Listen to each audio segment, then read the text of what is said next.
সুপ্রিয় দর্শক সবাইকে আসসালামু আলাইকুম।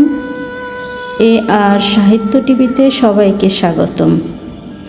আজকে কবিতা পড়ব নীরব আশ্রয়। লিখেছেন অধ্যক্ষ মোহাম্মদ আলী চৌধুরী মানিক। সবাই সাথে থাকবেন।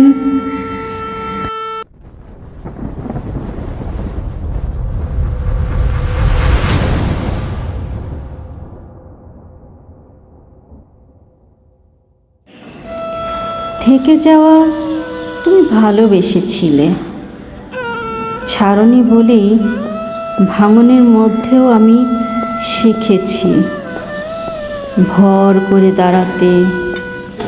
সব হাত যখন ক্লান্ত হয়ে সরে গিয়েছিল, তোমার হাতটি ছিল শেষ আশ্রয়ের মতো নীরব।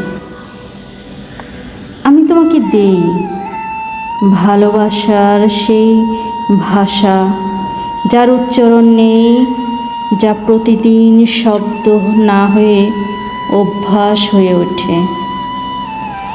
প্রতিটি দিন আমার কাছে একটি জীবন নয়, একটি পুনরুজ্জন্ম। তুমি পাশে থাকলে পাহাড় আর থাকে না, পাহাড় থাকে কেবল ধীরে ধীরে উঠে যাওয়ার সাহস। অসম্ভব শব্দটা আমি ভুলে গেছি, কারণ তুমি আমাকে শিখিয়েছ বিশ্বাস মানে একজন মানুষের ভিতর নিজেকে রেখে দেওয়া।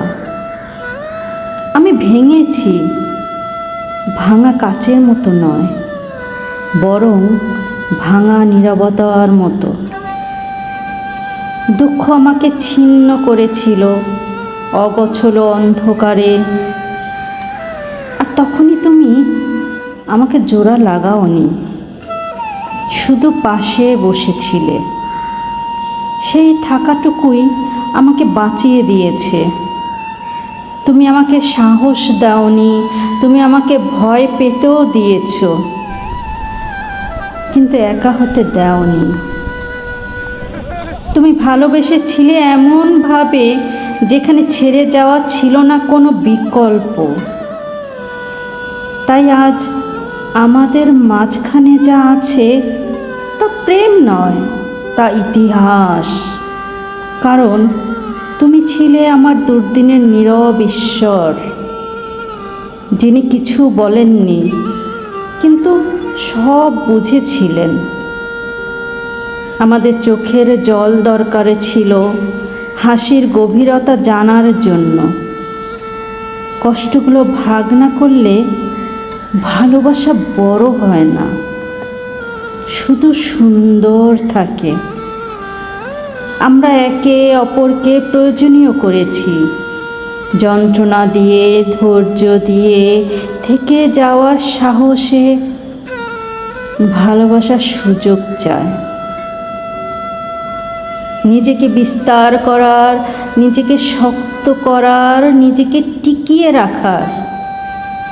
এটা হঠাৎ আসে না, এটা ধীরে ধীরে মানুষ হয়ে ওঠে। আমরা একসাথে সব বাধার সামনে দাঁড়াবো, চিৎকার করে নয়, বিশ্বাস নিয়ে। কারণ আমরা জানি যে ভালোবাসা কষ্ট পেরিয়ে এসেছে সে কখনো ভেঙে পড়ে না। আমি প্রতিশ্রুতি দিচ্ছি, আমি তোমাকে দেব।